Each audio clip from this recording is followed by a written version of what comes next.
નમસ્કાર. ક્યારે વિચાર્યું છે કે આપણા શરીરની અંદર એક એવું જોરદાર એન્જિન છે જે એક સેકન્ડ માટે પણ નથી અટકતું? હા, આજે આપણે એ જ શક્તિશાળી મશીનરી એટલે કે આપણા સ્નાયુઓ વિશે ઊંડાણમાં વાત કરવાના છીએ. તો ચાલો આ સફર શરૂ કરીએ. અચ્છા, એક વાત વિચારો. આપણે ચાલીએ છીએ, શ્વાસ લઈએ છીએ, આપણું હૃદય સતત ધબકે છે. આ બધી જ ક્રિયાઓ પાછળ કઈ શક્તિ કામ કરે છે? આ બધાનો જવાબ એક જ છે, અને એ છે આપણા સ્નાયુઓ. હવે આ આંકડો જુઓ, 40થી 50%. આ કોઈ નાની સૂની વાત નથી. જરા વિચારો, એક પુખ્ત વયના વ્યક્તિના શરીરના વજનનો લગભગ અડધો હિસ્સો તો ખાલી સ્નાયુઓનો બનેલો છે. આના પરથી જ ખ્યાલ આવી જાય કે આપણું અસ્તિત્વ સ્નાયુઓ પર કેટલું બધું નિર્ભર છે. તો પછી આ સ્નાયુ છે શું? એકદમ સરળ શબ્દોમાં કહીએ તો એક ખાસ પ્રકારની પેશી છે, અને એનો મુખ્ય હેતુ એક જ છે: સંકોચાઈને ગતિ પેદા કરવી. બસ આ એક જ ક્ષમતા પર આપણા શરીરનું નાનામાં નાનું અને મોટામાં મોટું બધું જ હલનચલન ટકેલું છે. તો ચાલો આપણે સૌથી પહેલાં એ સમજીએ કે આ સ્નાયુઓ આપણા શરીરના પાવરફુલ એન્જિન તરીકે આખરે કામ કરે છે કેવી રીતે. તો સ્નાયુ પેશીમાં એવું તો શું ખાસ છે? એમાં છે આ 4 અદ્ભુત ગુણધર્મો. પહેલું છે ઉત્તેજના, એટલે કે મગજમાંથી આવતા સિગ્નલને ઝીલવાની અને એના પર પ્રતિક્રિયા આપવાની ક્ષમતા. પછી આવે છે સંકોચનશીલતા, જે એને તાકાત પેદા કરવા માટે ટૂંકા થવા દે છે. ત્રીજું વિસ્તૃતતા, બિલકુલ એક રબર બેન્ડની જેમ ખેંચાવાની ક્ષમતા. અને છેલ્લે સ્થિતિસ્થાપકતા, મતલબ કે ખેંચાયા પછી પાછું પોતાની મૂળ જગ્યાએ આવી જવું. આ ચારેય ભેગા મળીને જ હલનચલનને શક્ય બનાવે છે. જો કે બધા સ્નાયુઓમાં આ ગુણધર્મો તો હોય જ છે, પણ એનો મતલબ એ નથી કે બધા સ્નાયુઓ એક સરખા હોય છે. હકીકતમાં આપણા શરીરમાં મુખ્યત્વે 3 અલગ અલગ પ્રકારના સ્નાયુઓ કામ કરે છે, જેમના વિશે આપણે હવે એક પછી એક જાણીશું. ચાલો વાત કરીએ પહેલા પ્રકારની, જે છે કંકાલ સ્નાયુ. એમને આપણી ઈચ્છાના ગુલામ કહેવામાં કંઈ ખોટું નથી, કેમ કે આ એવા સ્નાયુઓ છે જે આપણા ઈશારા પર કામ કરે છે. આપણે ઈચ્છીએ ત્યારે જ તે હલનચલન કરે છે. અહીં જોઈ શકાય છે કે આ સ્નાયુઓ સીધા આપણા હાડપિંજર એટલે કે હાડકાં સાથે જોડાયેલા હોય છે, અને જો એને માઇક્રોસ્કોપ નીચે જોઈએ ને તો એના પર આવા પટ્ટાઓ જોવા મળે છે. એટલે જ એને રેખિત સ્નાયુ પણ કહે છે. એનું મુખ્ય કામ છે દોડવા, ચાલવા જેવી ગતિ પેદા કરવી અને આપણા શરીરની મુદ્રા જાળવી રાખવી. કંકાલ સ્નાયુઓની સૌથી મોટી ઓળખ એ છે કે એ ઐચ્છિક છે. ઐચ્છિક એટલે શું?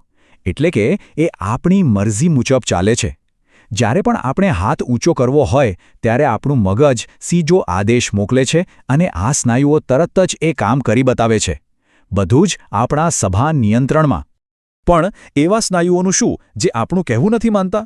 તો અહીં આવે છે આપણો બીજો પ્રકાર, કોષ્ઠાંતર સ્નાયુ.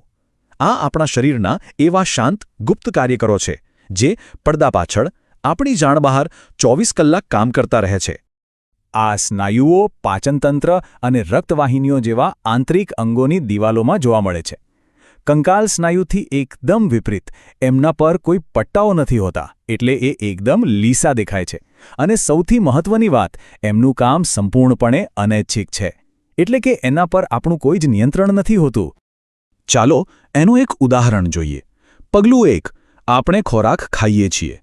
પગલું 2, પાચન માર્ગમાં રહેલા લીસા સ્નાયુઓ આપોઆપ સંકોચાવાનું શરૂ કરી દે છે. અને પગલું 3, એ સંકોચનના કારણે ખોરાક પાચન માટે આગળ વધે છે. આ બધું જ ઓટોમેટિક થાય છે. એના વિશે આપણે વિચારવું પણ નથી પડતું.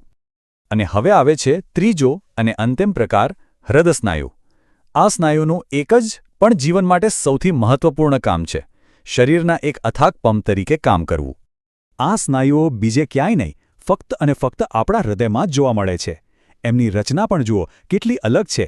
એના કોષો એકબીજા સાથે જોડાઈને ઝાડની ડાળીઓ જેવી શાખાઓ બનાવે છે. આ જ ખાસ રચના હૃદયને એકસાથે એક જ ધબકારામાં સંકોચાવાની જબરદસ્ત તાકાત આપે છે. અને હા, આ પણ સંપૂર્ણપણે અનૈચ્છિક છે.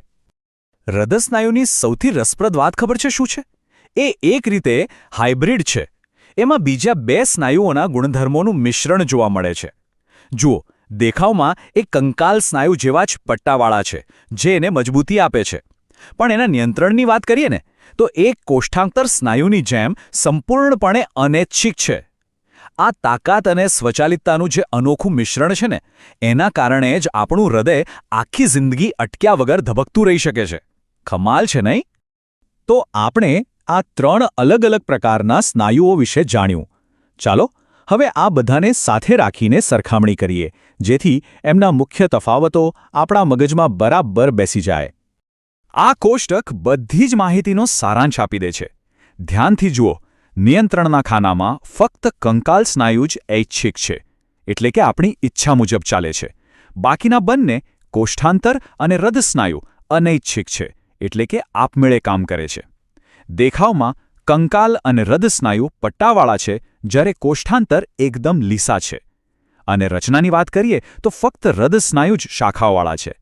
આ જ તફાવતો એમને પોતપોતાના ચોક્કસ કામ માટે પરફેક્ટ બનાવે છે. તો આજે આપણે સ્નાયુઓના 3 પ્રકાર અને એમના અદ્ભુત કાર્યોને સમજ્યા. પણ આ સમજણ એક ખૂબ મોટા અને ઊંડા પ્રશ્નને જન્મ આપે છે. આપણા શરીરમાં આવી જટિલ, વિશિષ્ટ અને સ્વચાલિત સિસ્ટમ, જેમાં દરેક સ્નાયુને ખબર છે કે એને શું કરવાનું છે, એનો વિકાસ આખરે થયો કેવી રીતે હશે? બસ આ જ વિચાર સાથે આજે આપણે અહીં અટકીએ છીએ.